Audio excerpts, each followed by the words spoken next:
K&A Custom Crafts on Facebook. Hey everybody, welcome to another episode of the Bo and Joe Show. I am Joe Tierney and I am here with Bodine Sanders and Adrian Ferris. Coming off a big weekend. We had a lot of excitement over the weekend. Hi gentlemen. Besides that, what's before we get into that, what's going on? How's life across the country? Well, it's my fault that we're late, everybody, so I'll fall on the sword. Forgive me, my laptop was moving a little slow. Great week. We have lots to talk about. Let's do it, right, Ferris? How you doing? I'm doing great. Glad to be back home after an exciting weekend, but it's always good to get back to normalcy. It is, but I want to jump right in. Well, first of all, I want to jump in with our commentary. Justin is back. We haven't seen Justin on the sidelines in quite a while, so we're happy to see you, Justin. You're already pulling up some topics. So we're going to bring it up first, Justin. Your first comment, we'll say it. Kansas won March Madness. So let's recap the game. What do we think? I mean, I don't know if it was surprising. I don't think any of us, I don't know. I didn't have Kansas. I didn't want Kansas to win, but I was hoping for North Carolina, and I believe that we all were, if I recall correctly. No, I think Ferris had Kansas, right? I had Kansas in my bracket, yes, but I did pick Carolina on Sunday. Oh, did you? I mean, it was just something for me that could go either way. And you could see in the game how that kind of played out. So and I've got a lot to go on, so I don't want to cover it all, hog it all. So you go on ahead first, Bo. Tell me what you thought. No. I was giving you your props because I think if I remember correctly, you had two brackets in the beginning. You had one Villanova winning it all, obviously because we're Villanova fans. But I thought you had Kansas winning it all. So I was going to let you take it, man, because you picked it. Yeah, I did have Kansas winning it all. Actually, I quite honestly, I was in two different pools. Obviously, you have the work pool, and I won the work pool. But then one of the people that I work with turned me on to another pool that had quite a few more players.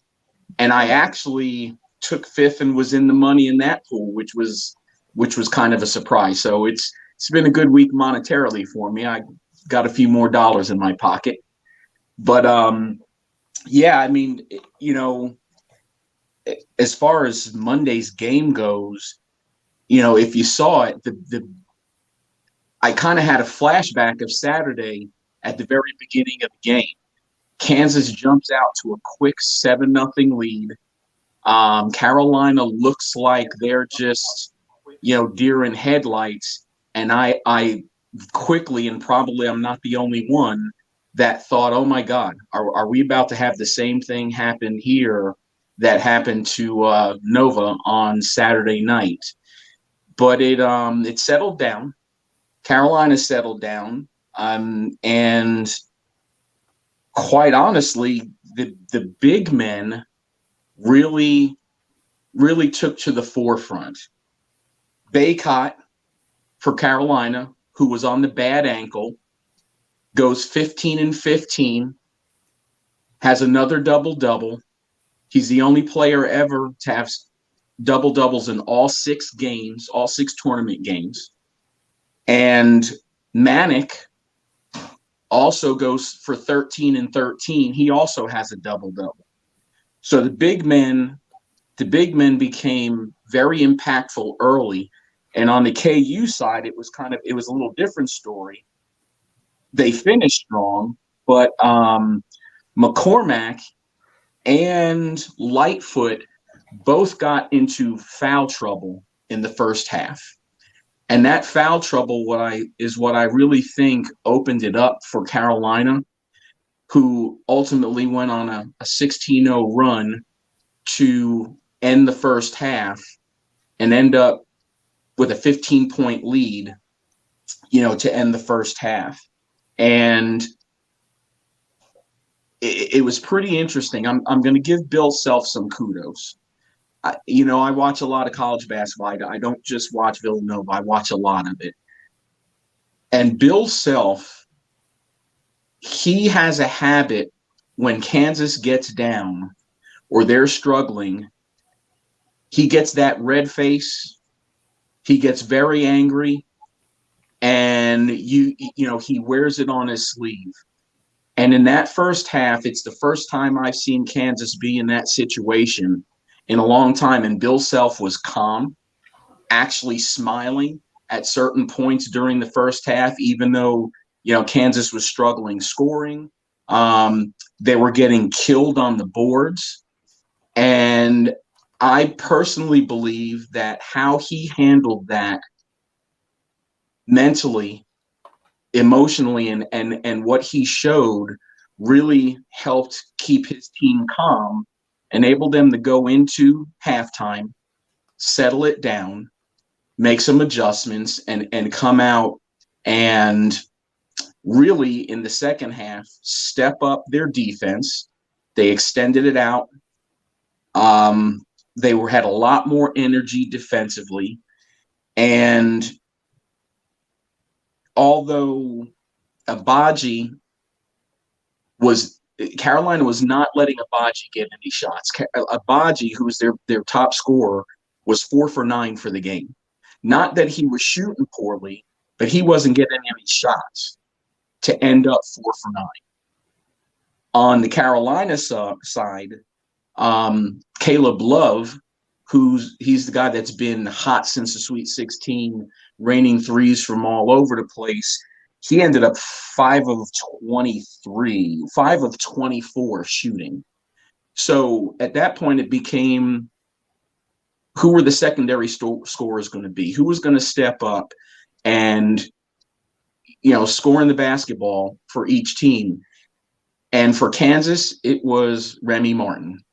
Remy Martin came into that game and in that second half went for 14 points and hit some really big threes and really got the KU crowd going and got them back into the game very quickly. So just as fast as Carolina went on that 16-0 run to end the first half, Kansas goes on a 31-10 run to begin the second half, and they were up by 6 at the 10-minute mark of the second half. So tale of two halves is really what it was. And then, it was tight down to the end from that point. Bacot turned his ankle with, I think, about 3 minutes left in the half, took him out of the game. And at that point, it was about making plays. And that's what Kansas did. Kansas made play after play, held Carolina down defensively. And they ultimately came up with that 3-point win in the national championship. So, and they did that being out rebounded by 15. Carolina out rebounded them by 15, and Carolina also had 24 offensive rebounds. So, kudos to Kansas. Great game. Largest comeback in national championship game history, coming back from 15 points down. So it was what it was, and hats off to Kansas for a great season.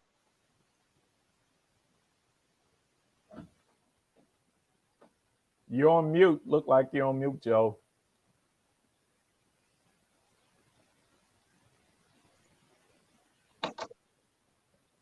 Uh-oh. She's having an Adrian moment. Well, let me chime in while our quarterback gets back on track. I'd say the reason why Bill Self was in control of his emotions, which you talked about, when he traditionally loses it or gets fired up. When you have Remy Martin coming off the bench as he's done, the previous game he did not have a good game, but all the other previous games, Remy Martin came off the bench and lit it up, and he did the same thing. And he obviously got the green light from the coach, because not very many players come off the bench and their first shot is a contested three-point shot. And when you sink that, it's over, because the kid was on fire. So it was pretty much, I was like, hold on. If this kid is back into play like he was the previous games, except the game against Duke, Duke shut him down. Duke shut Remy Martin down. But all the other games, the 4 games, Nova did. Nova shut him down. Nova shut him down, right? Nova shut him down. The other 4 games, he was lighting it up. So when he came off the bench and hit that 3 and then hit the same 3 in the same corner, I was like, oh my goodness, this is going, they're going to creep back in it. And then they went on that run, right? They went on that run, and it became a great game, because it could have been a blowout if Carolina continued, right? But shoulda, coulda, woulda. This is what made it an instant classic. They came back, it went back and forth, and now you got a great game. Because how many, you don't get too many final games that are, as exciting as Villanova and the Big Smooth hitting it with 3 seconds left on the clock, and that kind of thing, right? Our past 2 national championships were 2 totally different ball games, right? Oh yeah. So Martin was the spark. Oh, he lit it up. He lit it up. What he did, they had to have. Oh, absolutely. Because if they didn't, I don't know that it would have still ended up being a blowout the way it was, but yeah, it would have been a different game if he hadn't come in and stepped up. Because and think about it. It's one of those things, Agbaji is not getting his looks. So you put another scorer out there, and that's what he is. So, you're basically saying, okay, if you're going to shut him down, let's see if you can shut Martin down as well. You can't shut them both down, and they didn't. Well, CB1 said the same thing at halftime. Charles said he was very critical of Bill Self and their offensive play calling in the first half. And he said it at halftime. He said, your guard's going to have to win this game. If you don't let your guards win this game, you're hurting your team's chances. And it's exactly the change Bill Self made. The guards got into the game and started playing a team guard game better. Are you saying you're ready? Okay. Go ahead, superstar. We missed you. Well, before we get, I muted myself because I had a cough and I forgot to put myself back on. But before we get too far, we have some people who are on the sidelines, and I want to bring them into the conversation. Absolutely. So we got John Alcorn. Thanks for tuning in, John. We appreciate it. Mr. Sanders is here as well. Hi, Mr. Sanders. Of course, we have Justin. Troy is here. He's saying A. And George, good evening to my favorite trio. And we don't want to dominate the commentary. So anybody wants to jump in, that's fine. I know that everybody watched the game. But all right, so back to it. Tell us what you thought. I'm nodding in agreement. I don't. What did you give us your commentary? What did you think? Well, I was just going to say hi to the fans, but I thought the women's game I thought was a much wider margin than I had anticipated. Adrian and I had talked about it beforehand, so that was a little bit disappointing for me. I wanted Paige really. It's hard to compete with Aaliyah Boston, but I was rooting for Paige Buchers, and I think the men's game I was rooting for the underdog. So of course it was a great game. It was a tight game, and Kansas came up ahead of time, but I can't find fault with any of the players. I mean, we have these young men who are battling it out and really all contributing to the best of their ability. So I'm gonna be diplomatic in that respect and say hi to Kelvin quickly before you guys jump back in. So hi everybody. Yeah, highly contested game. There's no negativity at all towards any of the players. To me, kudos to Baycott. Baycott comes out there on one leg and he played his rear end off. And Bo, you're absolutely right on that halftime adjustment and what Charles Barkley mentioned.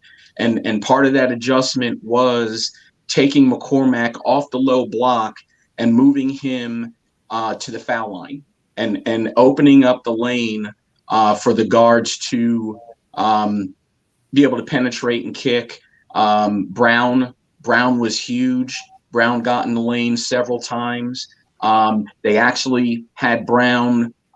He looked like a Villanova guard backing down the smaller guard and posting up and scoring that way. So yeah, the Kansas offense changed in the second half, and it was absolutely what needed. It's definitely a great point there, Bo. And they had to because they were getting in foul trouble. Both teams were getting in foul trouble. So that's why the game was able to change, because coaches understood, hey, our big guys and our power forwards and small forwards are getting in foul trouble. We got to change this game up.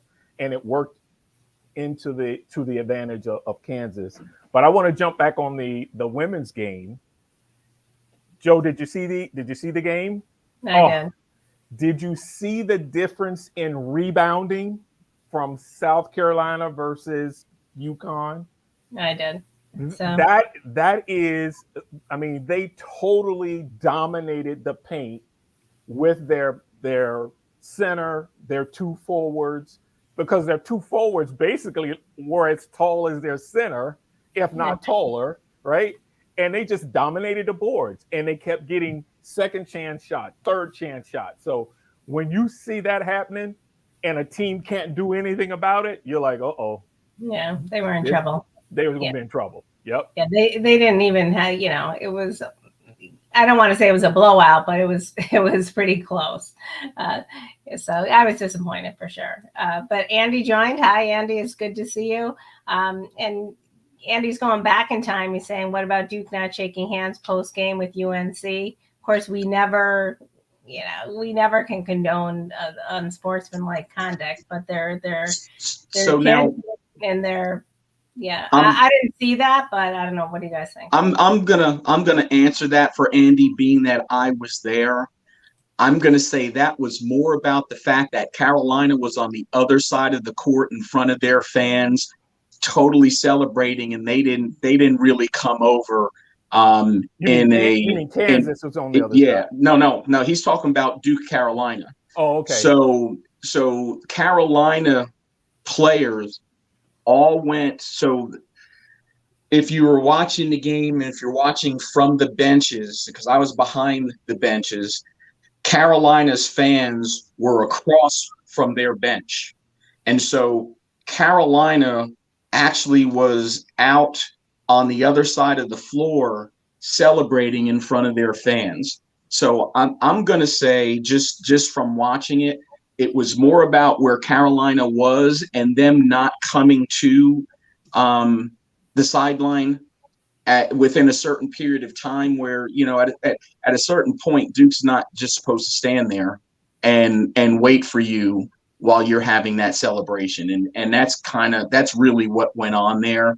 I really don't think it had anything to do with Duke not shaking hands. So in other words, they missed protocol versus because of the enjoyment of winning the game instead of purposely not shaking. Yeah, absolutely. Hands. Okay. I mean, it's, you got to know better. You got to act like you've been there before, because you have. Well, right? They haven't. Right? Well, they have. They've been playing basketball a long time. They played a lot of big-time games in AAU tournaments. You're supposed to shake hands. So that is not the case. But in this case, on this stage, somebody on the team and one of the coaches, one of the trainers, somebody associated with the program has got to say, hey, guys, let's get in line, shake hands, and come back to the fans. It's not like you have to reinvent the wheel here. No excuses, right? Because I agree with you. If you want to be treated fairly, you got to treat people fairly. So Again, I get it, the excitement, I get it, but it's not like they haven't been there before. So I can see how somebody watching it from home, like we were, Sure. saw only one coach shake hands, and that's it. Yeah. So, and perception sometimes can be right what people see. They go, okay, I didn't see any kids in line shaking hands. Yeah. So that's what I'm saying. You have to be buttoned up. These are the little things that you don't want your sports information director and communications team having to handle. Right? That's my position. I'm with you, but I think that's something that they're going to get a pass on. I mean, I agree with everything you just said, and someone bringing them over, and I'm with you, but it's forgivable. That's as far as it goes, as far as I'm concerned. So we have Courtney's here. Hi guys, I'm usually not awake this late, so I'm glad I get to tune in. Woohoo, Courtney! George is saying Carolina was too focused on celebrating that they upset Duke than to go shake hands. The coaches did.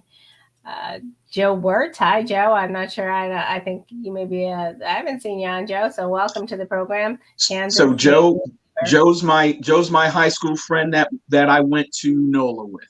All right, great. He was at the final. He was at the Final Four with me. So you saw him in the pictures. In the picture on Facebook. All right, perfect. All right, so I'm a fan of yours now, Joe. That looked like a fun, exciting time. New viewer, great. So welcome. We appreciate it. We always love new commentary, new viewpoints. So yeah, it was. I don't know. Where do you want to transition to? We got a lot of comments on the side. Justin's all over the place, but let's wrap up basketball since it's the end of the season for now. Okay. I got 2 topics, unless you guys have others to add with it. But to wrap up basketball, the first one would be let's talk about Coach K and his comments regarding the health and growth of the NCAA. And then we can follow up with the 3 players from St. Peter's who are entering the transfer portal because there's no reason for them to stay, right? So, Coach K, I don't know if you had a chance to see it, Joe. Probably it would have been difficult for you, Ferris, because you were at the game, right? You didn't hear about Coach K's comments, did you? What were they? Didn't we talk about it on Sunday a little bit? Well, I saw the extended version versus the short version, because he went into he's been asked about, obviously it's his last time of the season, last season coaching, and we've had this conversation about, and my position has been we need to get a group of folks, right, a team, a group of intellects and athletes and all the above to start addressing some of these issues, because the NCAA can't or hasn't demonstrated handling all of the issues, because we know sports is getting more complicated based on all the changes, right? So we could call it a commission or whatever, a working group, however you want to call it. But Coach K was definitely in that camp. And he feels that in order for there should be discussions about power conferences versus non-power conferences in every individual sport, right? Having, say, sub-commissioners, if you will, because sports is growing so fast. And it's just almost impossible to really, the NCAA is a rules committee, a violations committee, it's a, it's a regulatory body. Regulatory body, right. There is so much more about sports that's not about regulations, right? So that's where he was coming from. And I agree. Let's give the NCAA the help it needs so we can monitor and help the growth of college sports where it's fair for everybody.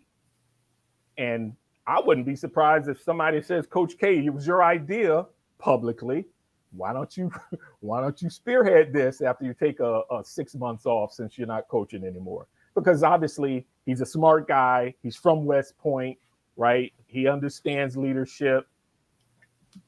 Let's see what happens. Well, so I understand exactly what he's talking about, and that's going to be a lot harder done than said. Opposite of easier said than done.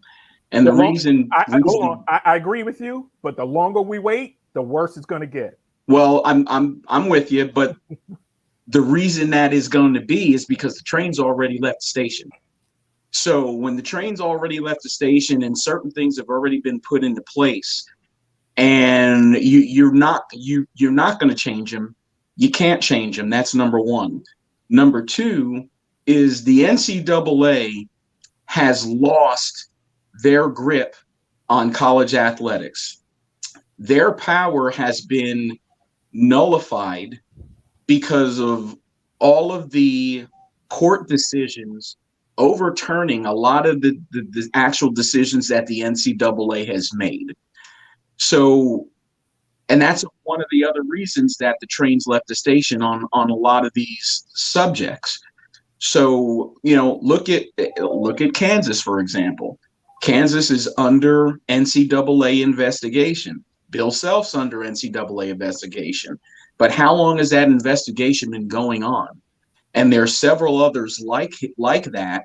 And, decisions aren't made. And obviously, I don't know what the factors are and why decisions have not been made. I don't know why it takes so long.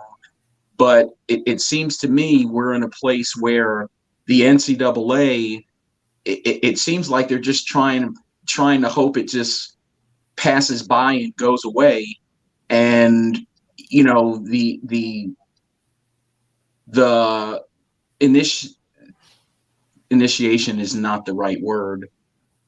The beginning of NIL and things like that really have made it harder for them to impose sanctions on previous things, because the previous infractions are exactly what an NIL has come about and kind of nullified. So I just don't think that's going to be a very easy task. Not saying you don't do what you mentioned doing, not saying you don't do what Coach K mentions doing. I just think they're in a hard place. I'm going to weigh in here. I think they're in a difficult place because the challenges are so diverse. They have the transgender athletes. They have inequalities between men and women's basketball. They have, for instance, and I think that they acquiesce for instance, with the one and done rule. I don't think that should have ever been implemented. I think, how I feel about the Olympics, that taints the integrity of college sports. And I understand the reasonings why, but I think the NCAA yields to I'll say peer pressure. But I think a large part of the issue is, and it kind of coincides to what you said, is that, and what you said as well, Bodine, the NCAA is a regulatory body, but many of these colleges fall under the realm of their local state statutes and rules and the regulations. So it's very diverse. I disagree that it can't be accomplished. It's going to be challenging, but it can't just be, think about the diversity when we're saying we need groups to come in, but all the groups and experts would have to be different. We need a group to speak to, the inequalities between men and women. We need an expert panel on transgender athletes. I think they should revisit NIL. I think that, again, I don't think that's fair and equitable, because not all players get that opportunity. I think that college should be a more level playing field, in my opinion. But I think you're right. I think they will revisit NIL after 2 years and say, what does it look like? This is fair. This is not fair. Now we can say, let's create some rules. But I agree with you. Just because it's difficult doesn't mean you can't try to do something about it, because if not, it's going to be the wild, wild west out there for a long time. And well, See, in my view is this: it's already been the wild, wild west. I It hasn't changed because the NIL came about. right. No, You know what I mean? I agree. But that's what Coach K is saying. Let's do something instead of, what's the cliche, or the definition of insanity, right? Keep doing the same thing over and over again, but expect a different result. We got to do something, because I believe in the NCAA because they play a role. They're just not capable of playing the entire role, right? And you're right. It's not just about states, laws, and so forth, like you said. It's also, you have differences between state institutions, if I'm not mistaken, Joe, and private institutions. Everybody has different rules, right? And again, right? So it's so much that needs to be done. Let's at least begin the process. I agree. And when we think about that, I mean, there are so many things in history that we said we can't change. I mean, and we did. Yeah, we did. Right. I'm not going to work on horseback, and women are allowed to vote, and life changes. Life changes. George is saying college student athletes should have to play any sport through their junior year. None of them are mature enough for the pro level. I think they should have to play through their senior year, in my opinion. But I think. See, once again, that's up to the professional leagues. So it's not the NCAA that dictates how long a player stays. It's the rule in the league that you're going to. So, for example, the NFL, you can't go until after 3 years out of high school. But in the NBA, you can go after 1 year out of high school. So that decision is not so much about the NCAA, but it's more just like Major League Baseball. Somebody can get drafted out of high school. So those guys that do and get drafted high, well, they don't have to go to college. So the pros kind of dictate, and that's in the major sports. But it doesn't mean they should. But it doesn't mean they should. And I think George knew that. I think he was just expressing his personal opinion. No, but I understand. And we're all right. But the whole thing is that once you start getting the professional leagues dictating rules, then what happens? It's always been that way. Lawsuits happen, and then what happens? Then the politicians get involved, and then there has to be compromise, or the lawmakers will, issue a warning, or they'll fire a warning shot and say, "Hey, you guys settle this, so we don't have to get involved." And that's usually what happens, right? You send out lobbyists, boom, boom, boom, and so you have compromise. So again, it seems like a vicious cycle. It's a vicious cycle that's always motivated by money. So that's always the bottom line, the money. And that's what's so unfortunate. No one's really that concerned about the athletes. They're worried about how much money the athletes can make for them. And that's, goes to the core of everything I'm vehemently opposed to. I mean, I think that everybody should have the opportunity to make money, but childhood's fleeting, and college is an important part of, in my opinion, the developmental process. And I don't think any college athlete should be being plucked out of college and being groomed for the pros before they're ready.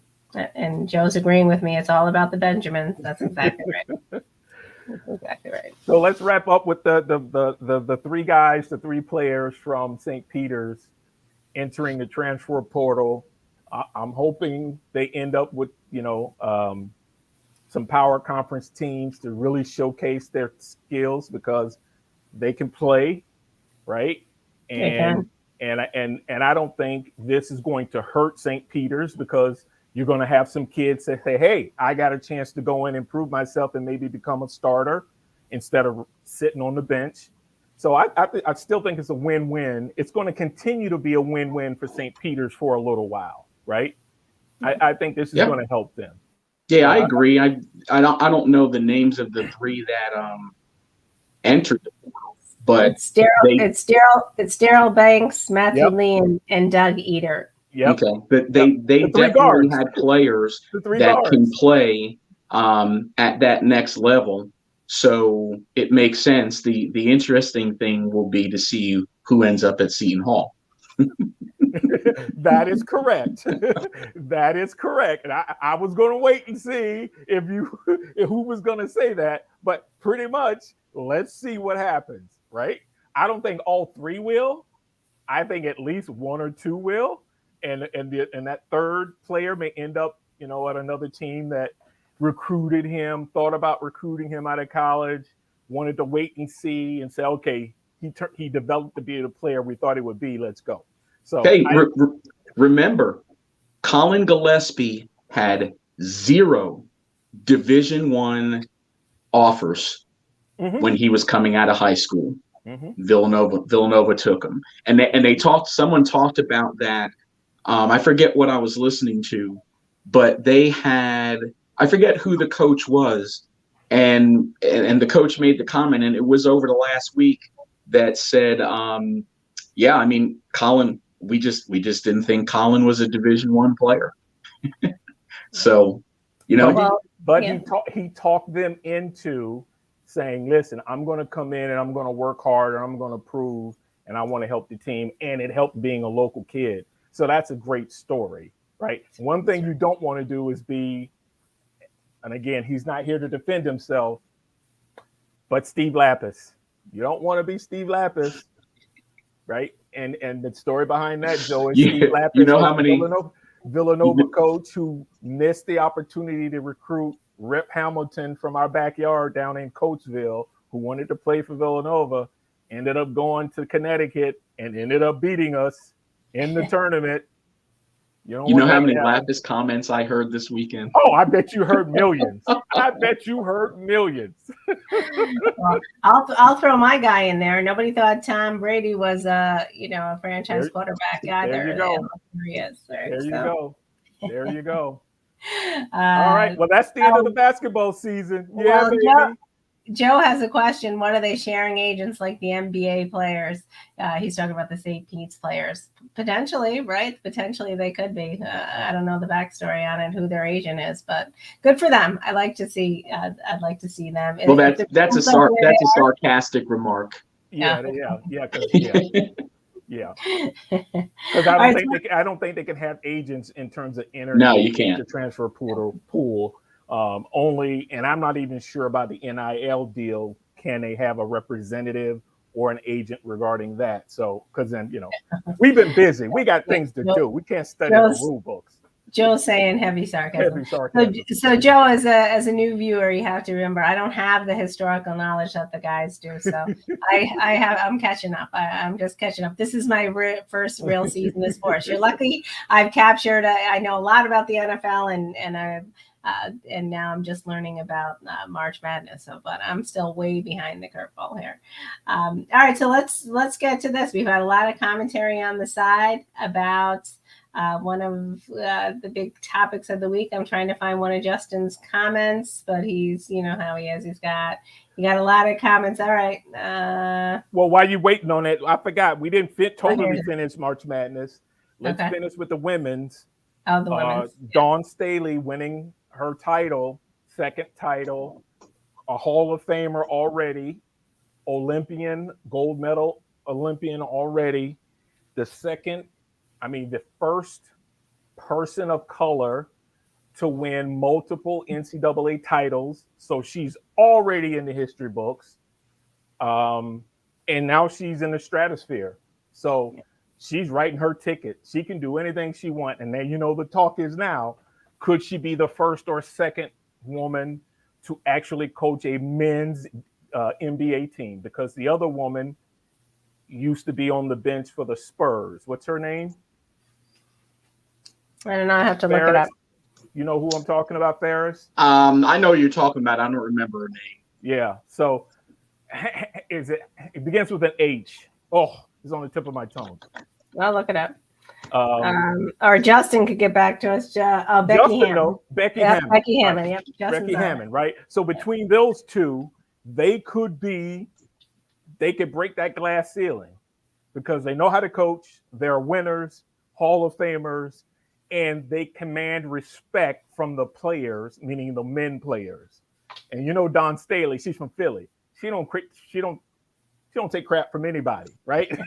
So she's not afraid of the men. She used to play with the men, right? That's how she developed her game.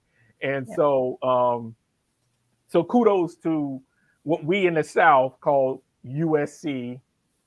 Most people think USC. They think USC Trojans. We say USC. That's the only Gamecocks. USC is on that West Coast. Well, University of South Carolina is down there in South Carolina. You dude, I grew up down. You're a visitor. I grew up down there. USC of the East, right? So the Gamecocks, right? So she kudos, congratulations to her.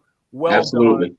And so she I will- deserves all the kudos. Go ahead. She does. I will say I hate that name, the Gamecocks. It goes to show you how old it is, right? Yeah, It goes to I show hate you it. when they came up with that name, right?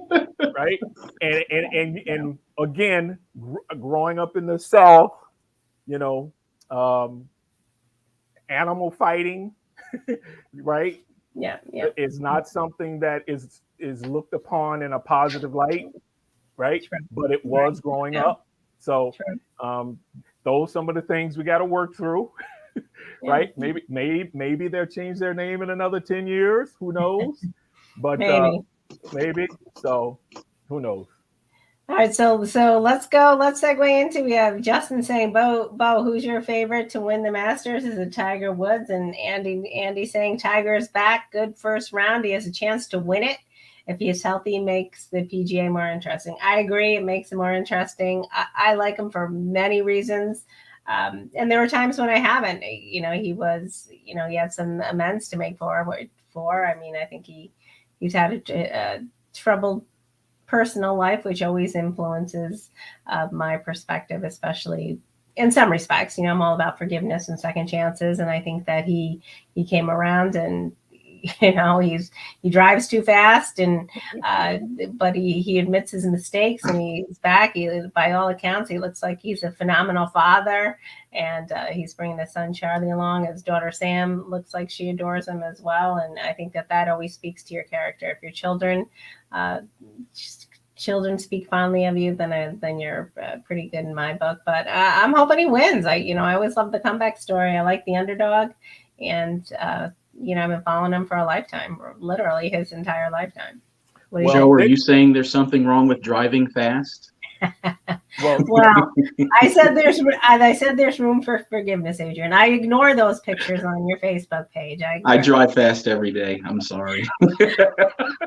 I will say I used to have a Mustang myself back in my 30s, so I get it. Ooh, I got a new nickname, Mustang Sally. There you go, Mustang Sally. Well, listen, golf is in my wheelhouse, so I'm taking over. That's why I had no problem with our fearless partner over there, Ferris, taking up the spotlight in the beginning. Listen, I have no doubt if he's out there, he's going to try to contend. He's going to do his best. Do I think he's going to win? Absolutely not. Ain't going to happen. But he's going to contend. He's going to give it his best shot. I hope he makes the cut, right? First thing is getting through the first day and getting through the second day and making the cut. If he can do that, he's already won, right? He's won the sympathy and the praise of the crowd, because what that crowd is going to. And I'm not missing. I'm telling you, I'm not missing one piece of golf this weekend. Not 1 inch, right? And so, and I decided to coin this. Hopefully, Joe, you can help me trademark it. Remember the old show we grew up watching, $6 Million Man? Mm-hmm. With Lee Majors? Wasn't that a great show? That was right? a great show. And then it was. Woman, And the Bionic Woman right And then behind the it. spin-off of the Bionic Woman was a great show. We loved them shows, right? How about the new Tiger nickname, the $6 billion man? Because if he wins this tournament, it's over. There is no better story on this planet than a guy who was in an accident that almost killed him, almost took off his leg 14 months ago. I mean, I'm serious. I don't know how he's competing right now, right? I have no. Didn't we talk about this when it happened? we had opinions. I mean, I forget what my opinion was. I was like, I hope he can play. But Yeah. we were all talking about whether he was or not. Most people in the media, no, he's not. This is it. It's over. But if he can get through Saturday and actually make the cut, and I believe, and matter of fact, do they even have a cut in the Masters? I might be thinking too much here. If he can get through Saturday, oh my goodness. I'm telling you. And I'm sure for the PGA that's the want, because Tiger is the needle, Oh, no question. And I think you have to kind of dial the enthusiasm back just a little bit on winning, but the focus is going to be more on him making the cut to be able and being close to be able to keep viewers on Saturday and Sunday. Yeah, absolutely. And don't forget, Phil Mickelson's not playing. So because Phil's not playing, that elevates the conversation even more because of their rivalry, right? And so Justin's asking how come Phil's not playing? Because he pulled himself out because of the issue that happened a couple of months ago when he made a negative comment about the PGA versus the overseas league that was trying to be developed. And so he lost some sponsors because of it. It's a shame. I would have loved to see Phil play, but he pulled himself out. No one said he couldn't play. He pulled himself out. So, you go ahead. I'm going to read this to you. After 36 holes, the top 50 players and ties make the cut at the Masters, but the new wrinkle eliminated the 10-shot rule. Previously, any player within 10 shots of the leader after 36 holes would make the cut as well, regardless of place on the leaderboard. So, now it's a strict 36. Yeah, so that's top 50, right? Top 36 holes, the top 50 players make it. So that's a tough cut to make. Yeah, that's what I'm saying. So again, the ratings are going to be off the charts, and someone made a joke. Someone said, it doesn't matter if all the other golfers are playing topless, shirtless. It won't matter. Everybody's going to follow Tiger around. And that is absolutely true. Well, did you see the pictures today? Even today, I mean, the fairway was packed with people watching them, and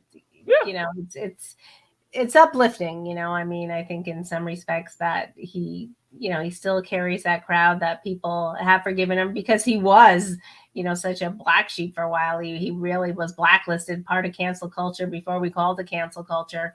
He was out, based on his personal decisions, which isn't always fair. I mean, you may not necessarily, we all make mistakes in our personal lives, shouldn't necessarily impact our careers. Yeah. So when the question comes up, who's the greatest golfer ever? Tiger Woods ends up being that guy because of the fact that he changed the game when he got there, especially when it came to viewership. Back in the day, Jack Nicklaus, was the guy. But Jack Nicklaus didn't bring thousands and thousands of people to the television set to watch him play like Tiger did. And then obviously what we've gotten to see over all of these years with Tiger being there and not being there is we've been able to see the clear difference in viewership, interest in the game when he's there versus when he's not there. And even in this case where obviously it's a sexy thing to say, wow, it would be great to see him win. I think most of us who are realistic know that that's just not going to be the case in this particular Masters. Doesn't mean he can't get there down the road, but everybody's going to be watching anyway. And let's speak to the fact that he brought diversity to the game. He brought a whole new population of young Black teenagers and young men who thought, hey, maybe I can play golf, where previously it really wasn't a Black man's game, and in most considerations, that wasn't the game of choice. Well, golf has a different kind of history than, say, baseball and football and basketball, right? We can all agree to that. There are pioneers in golf, just like there are pioneers in all the other sports. Lee Elder, quite a few of those legends. But in terms of my opinion, Jack may be number one at the moment, but Arnold Palmer, when he arrived, he's the example of the crowd. Tiger wasn't the first person to create a crowd. They were called Arnie's Army for a reason. He was that type of player where he commanded a crowd and people really got into the game because he was so likable. So what's the difference? We can talk about different eras like we do with basketball and football and baseball, right? The thing about Tiger is Tiger's a little bit of all those. He's a little bit of Jack because of the dominance. He's a little bit of Arnie because of the crowd. He's a little bit of Lee Trevino because of the way he can make shots, right? He's a little bit of everybody. And that's why overall, when it's all said and done, he's probably going to be recognized as the greatest golfer that ever walked the planet. You just can't say it right. You can, but that's not a conversation you really want to debate right now until it gets closer to that time. Great. And Justin is saying Sam Snead is up there as well. Absolutely. He broke, did he break Sam Snead's record of all-time wins? Right? He's got the record of total wins. I think it's like 82, 83, 84, right? So he's got that record accomplished. The next major record is winning majors. Can he catch Jack? And even if he gets close to Jack, say Jack's got 18, Tiger's got 15 or 14. If Tiger 15, yeah. If Tiger can get to 16, definitely 17, then that's when the conversation shifts to him being the greatest. Yeah, Jack has. That was a great point that Joe made that you flashed up there, Joe. And we kind of talked about this last weekend, Bo. You were talking about taking the NBA out of simulcast to live. You know what I mean? And Joe put, Tiger did for the PGA what Magic and Bird did for the NBA. It's a great comparison. Absolutely. No question. And Adrian, yeah, the great minds think alike. Adrian said absolutely too. So this is what makes sports so awesome, and the human interest stories, right? This is what makes sports the life lessons, the human interest stories, the life experiences, right? And that's why I love golf. Sports. I was going to say golf, but that's why I like sports, right? Because it brings and adds so much to our lives, and it gives us a lot to think about, talk about, and reflect on. It does, because look at me, for example. I'm going to watch the Masters, which I typically would not, but I'm watching it because Tiger's in there, because the human interest component is more compelling for me. Mm-hmm. So the tie and that's always been the way it is for me across all sports. That's why I love the Olympics, because we talk so much about the players, and I think that even back in the day when I would watch the 49ers because of Dwight Clark, and he would have a weekly column. He had a weekly column leading up to that. After the big catch, he had a weekly column in the local papers. And then that prompted me. We're not getting into the NFL, but I'm just saying those human interest stories bring in people who wouldn't typically watch sports. And my time is I have children, and my time, I don't spend as much time watching sports as you gentlemen do, but I will make time for people in sports that I care about and that I feel a connection to. And look at all the progress we've made regarding gender equity, right? And equality, but equity in terms of how many women have broken glass ceilings in this arena. Agreed. Right? We have women doing great things in almost every position, be from play-by-play, color commentary, host, co-host, all the above. That we're making strides across the board, and it's only going to continue, which makes it very compelling and interesting. And some folks you don't even recognize because they're not there to be recognized in terms of being part of the story, right? Refs aren't there to be part of the game. They're there to regulate the game, right? But some refs want to be, become superstars, right? But that's the whole thing, right? It's so incredible the opportunities and progress that we're making, and it's a good thing. That's why I'm happy to be, having this conversation, having a podcast, and talking about DEI, because it's a good thing. But even look, I mean, they're just something that we wouldn't have ever expected. We have those two cheerleaders who, rescued the ball. Now all of a sudden they're celebrities. Cheerleaders wouldn't have been given the time of day 10 years ago. That they probably wouldn't even shown that on television, right? That would have been on the sideline. We would have cut to commercial break. Nobody would ever have seen that those two cheerleaders went up and dislodged the ball. So there's certainly a lot of progress to be made. But if anybody's thinking, why is that important? Because it allowed the game to continue faster. Can you imagine how long of a delay we would have had if nobody didn't come up with the idea of uplifting the cheerleaders to get the ball? We had to roll out this machine, right? What do you call it? A lift or a truck? Roll out this machine to get somebody in a lift to go up, or a bigger ladder. Come on, they really save time. Time is money when you've got a game going on. So you got to look at the small things. The little things make a big difference. But it also spoke to their athleticism. Oh, right? absolutely. I mean, there was, she's fearlessly hoisted up there. People forget that. That's high up there. Yeah, it's up there. And cheerleading is a competitive sport. Yeah. You have to be in good shape to be a cheerleader for sure.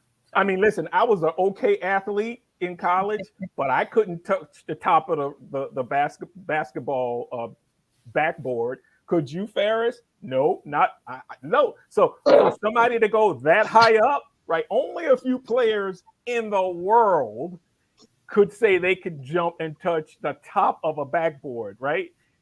Right? Connie Hawkins, Mr. Irving, there's a few names I'm probably forgetting. That's really up. That's high up there, right? So next year, Adrian, when we go to the NC tournament, let's just recreate that. You can hoist me up. We'll get our own NIL deal. This how you do it? Let's practice. We'll have to practice. I'll stand on the side with my big net just in case, for safety purposes. All right, perfect. So that's a lot of fun. All right, so we're at the top of the hour. We covered a lot. I don't know if we want to quickly talk about. I think we should run a few minutes late and talk about baseball opening days this week as well. Right? I mean, I think it got bumped to Friday. Am I right? Oh, Yankees, Red Sox got bumped to Friday. Did everything get bumped to Friday? I've kind of been. I know Yankees, Red Sox did. I don't know if everybody did. But Kelvin is quickly. I'm going to acknowledge Kelvin. He said he'd love to see our acrobatic act. Shut up, Kelvin. Shut up. Well, regarding baseball, I know my pops was watching baseball the other day, so something's going on. So he's happy. Yeah, I think you guys are having starting this conversation. Friday. Yeah, because there was another. I saw some preseason games today, so yeah, they're going to get after it starting Friday. Third series of the season will be the first. but it's going to be a Masters weekend. How about Well, that, Joe? How about that, it's- Joe? We've come full circle. We have. We have. Well, they're saying actually 18 teams are playing tomorrow. So it is going to be tomorrow. Okay, Thursday, so it April is 7th. tomorrow, Yeah, it and is. the Yankees Red Sox, and I can't remember the last time the Yankees Red Sox was. Well, actually, it wouldn't normally be an opening series, but we lost the first two series of the season, which makes it the opening series for the season for both of them. So it So looks like I know my parents will be at Yankee Stadium oh, nice. for game number one. That's what they do. Wish I could be there with them, but I'll be with them in spirit and in front of the TV, no doubt. So they on Friday. It's funny they don't have any. The only nighttime game is the Blue Jays versus the Rangers. Everything else is in the day. Yeah, generally at the beginning of the season, because it's still cool in a lot of places, those opening day games are, they're played during the day. The night games are limited unless you're really in a warm weather city.